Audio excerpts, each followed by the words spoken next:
You ask Tiger to calculate. This deals with linear inequalities with one unknown.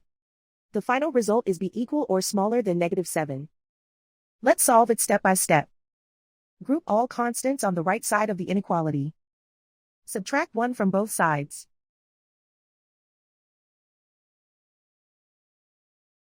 Group like terms.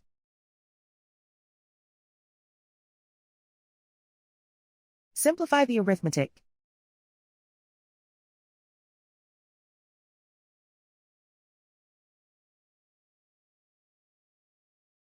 Isolate the b.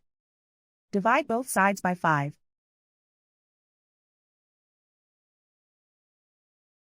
Simplify the fraction.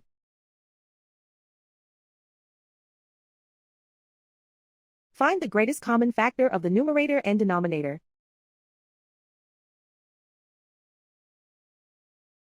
Factor out and cancel the greatest common factor.